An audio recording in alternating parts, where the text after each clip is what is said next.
What's up, guys? So yeah, I talked entirely too much. The other video cut off before I could even explain to you guys what I used in my hair for this wash and go. um I used two products. I used this is the new line that I'm trying, this Obia Naturals curl enhancing custard. So I used this for my first step. Like, I went through, raked it through my hair using my fingers only. Sometimes I use a dimming brush. I did not have one this time, so I just used my fingers and it seemed to work fine. So yeah, that was the first product I used, was this one. And this is really crazy because I barely ever use this ever, but this is the gel that I used. I used Lock and Twist gel. So I know you guys are like, what? Don't ask. Would I recommend Lock and Twist gel for your wash and go? Hey, if you want to try it, knock yourself out. Me personally, I was not a big fan of it for my V-twist when I did have locks. I did not like using that.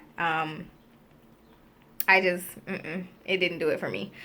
So, but I pulled it out to do this wash and go because I felt like it was kind of liquidy, kind of watery, and I felt like I didn't want anything really thick and heavy laying on my hair. So I wanted it to be able to shake. I wanted it to be able to move. I wanted all of that. So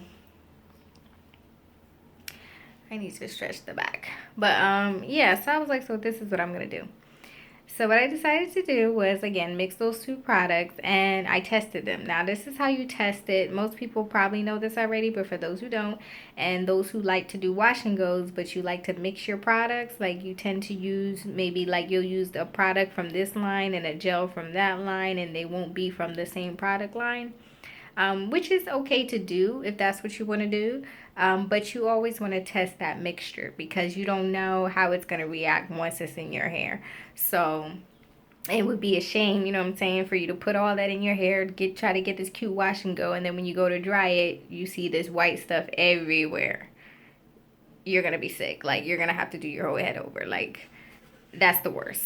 So to avoid that, for my wash and go wearers, what you do is you take a little bit of your creamy product, you put it on the back of your hand, or at least this is what I did. I took a little bit of that Lock and Twist gel, I put it on the back of my hand.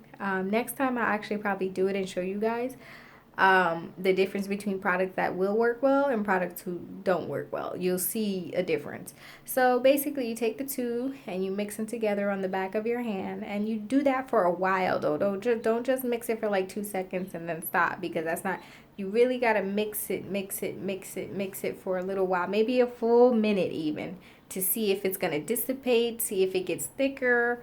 What I noticed when I put those two products on my hand and I mixed them, at first it was getting kind of cloudy and white, and I was a little bit concerned. I'm not gonna lie, but that was in the first few seconds. So what I kept doing is I kept mixing it, kept mixing it with my finger, spreading it kind of all over the top of my hand. And then something told me, let that dry for a few minutes. So what I did was I walked away. I was deep conditioning my hair under with the Olaplex in it at the time, and I was trying to see what products I was going to use. So I had left it on the back of my hand for like a couple of minutes just to see what was going to happen as it started to dry. And what I noticed is it was drying pretty clear on my hand. Like, it went from white to clear on the back of my hand.